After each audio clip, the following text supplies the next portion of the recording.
ialah untuk anak-anak remaja pada masa kini perlu diberikan pendedahan yang bersesuaian dengan sifat semula jadi mereka.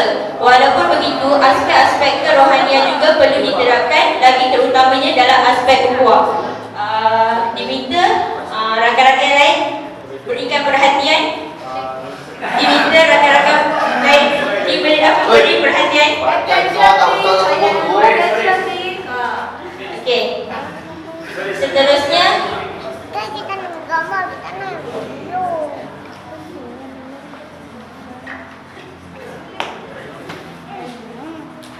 teruskan. Okey.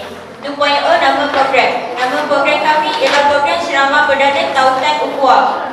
Anjuran Persatuan Belia Kustus Segamat dengan kerjasama Pejabat Belia dan Sukan Daerah Segamat. Persembahan kasidah 10.40 PM.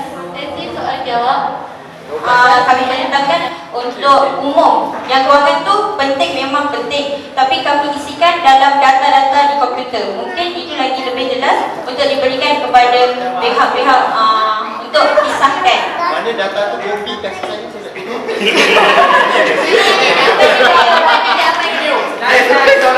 betul kan? Sampai pulau kan? Sekian, terima kasih. Okey. Bintang dapat Johor. Bilangan Resto 60 orang. 2. Motivasi tarikh 2 Jun 2014. 4. Dewan Semai Bakti Perda Kepulau. Bilangan peserta 75. Okey, 2.0 nama program Persisian Ilmu Menerusi Ceramah 9. Kita kena lama-lama sikit tahu betul. Okey, 9.3 menjalankan aktiviti berkumpulan dan sesi soal jawab. 10.0 kelompok sasaran remaja yang berusia 18 hingga 25 tahun seramai 70 orang. Jafid nombor 13, Syasha nombor 9 dan Mas nombor 4. Kumpulan Haipul. Oh, Mas Ayu. Haipul. Boleh teruskan?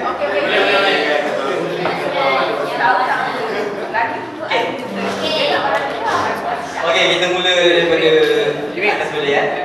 Okey, kami Majlis Perwakilan Pelajar UiTM Johor akan mengajukan had to had majlis buka puasa dan semangat balik Ibu Tunggal. Okey, pengenalan Ibu Tunggal yang pendapatan rendah dan tiada tempat menentu. Dari samping cabaran membesarkan anak-anak dalam situasi yang sukar, kadang-kadang Ibu Tunggal kurang dari segi kewangan dan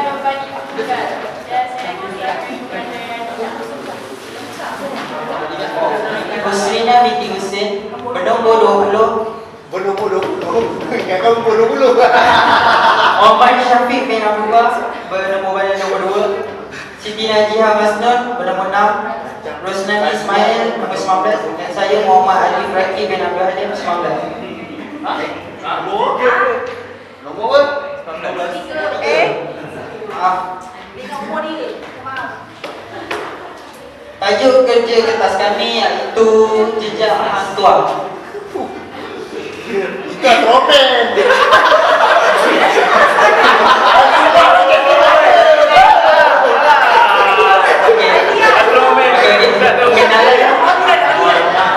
Pengenalan daripada apa yang kami lakukan ialah seni silat merupakan seni mempertahankan diri dan warisan masyarakat Melayu. Anjurannya adalah Persatuan Belia MCBC Bersatu Johor. Ini tomoy ke apa? Sudah apa ni? Kayu. Selamat kahwin ni. Kira macam program.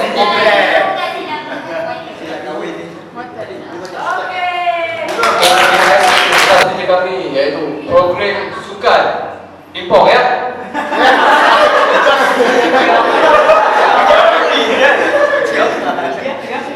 Okey, caranya saya Persatuan Belia Segamat ingin mengajukan program sukan Impong. Di samping itu, persatuan juga merupakan NGO yang telah ditauliakan oleh